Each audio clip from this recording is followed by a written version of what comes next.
India के लिए साल 2024 सबसे ज्यादा इम्पोर्टेंट है, क्योंकि जैसा कि आप जानते हैं कि इस साल लोकसभा के चुनाव होने वाले हैं। हर पार्टी जोर शोर से अपने प्रचार और झूठे वादों का गुणगान कर रही है, पर आप सभी ने इन सब के प्रचारों को देखकर कंफ्यूजन तो हुई ही होगी कि कौन सी पार्टी ज्यादा बेहतर है, किसे वोट दिए जाएं, किस पार्टी के चुनाव वादों को कैसे नापा जाए। इस सब के बारे में जानने के लिए आज हम बीजेपी के मैनिफेस्टो को जानेंगे और उनके अब तक करे गए सो कॉल्ड सच्चे वादों को एनालाइज करेंगे। इस केस स्टडी को पूरा देखने के बाद आप खुद ही एनडीए और यूपीए एरा के अच्छे दिन और विकास की दौड़ को कंपेयर कर पाएंगे। चलिए शुरुआत करते हैं अपनी वीडियो के पहले सवाल के साथ कि बीजेपी के 2024 के मैनिफेस्टो में क्या क्या है।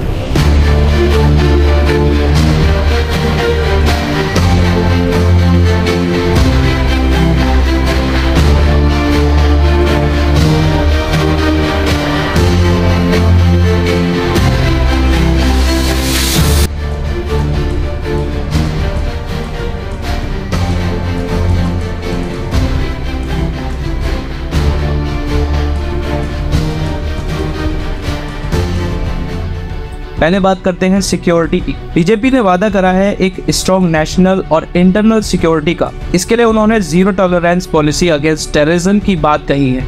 वे कहते हैं आओ मिलकर के मोदी को खत्म करें, और मोदी कहता है आओ हम सब एक होकर आतंकवाद को खत्म करें। इसके लिए जम्मू कश्मीर में आर्टिकल 370 का स्क्रैप डाउन करने को खुद ही बहुत बड़ी अचीवमेंट बता रहे हैं, पर इसका असली इम्पैक्ट सिर्फ कश्मीर के लोग ही जानते हैं। यूपीए एरा के मुकाबले एनडीए एरा में काफी कम टेरर अटैक हुए, पर पुलवामा का पूरा सच आज तक सामने नहीं आया है। नेशनल सिक्योरिटी को लेकर बीजेपी गवर्नमेंट काफी इंप्रूवमेंट दिखाई दी है, पर लद्दाख और मणिपुर पर कोई भी बात नहीं, क्योंकि वहाँ पर सब सुरक्षित है। Manipur is one of the 8 states in northeast India.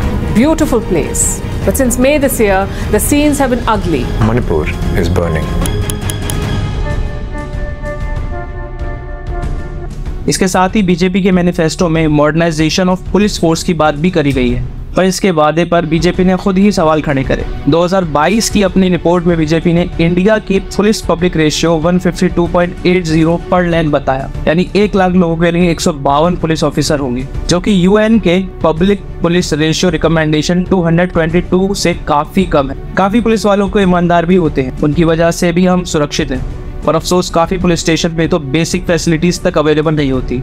BJP के 6 साल के सुशासन के बाद साल 2020 की एक रिपोर्ट के मुताबिक इंडिया में 16,833 पुलिस स्टेशन है, जिनमें से 257 के पास तो कोई गाड़ी भी नहीं है, 638 के पास टेलीफोन नहीं है, 143 के पास कोई भी कम्युनिकेशन मीडियम तक नहीं है। हमने 2023 का डाटा भी ढूंढा, पर वो नहीं मिला। अगर आपको ये डाटा कहीं मिले तो हमें कमेंट जरूर करें। महिला सुरक्षा में बीजेपी का एक सबसे सुरक्षित पार्टी के तरीके से देखा गया है, पर डाटा के मुताबिक 2012 में जहाँ 2.44 lakh crime against women report की गए, जो कि 4.28 लाख ईयर 2021 तक हो गए। मणिपुर वायलेंस की कुकी कम्युनिटी की वुमेन के बारे में तो आपने सुना ही होगा।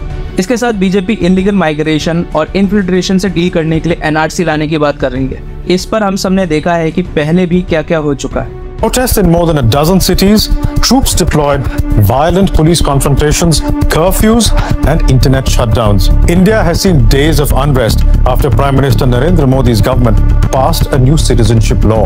सिटीजनशिप अमेंडमेंट एक्ट में भी किसी की भी नागरिकता लेने का कोई प्रोविजन ही नहीं है। कोई मुझे समझा दे कहाँ है। ये नागरिकता देने का प्रोविजन है।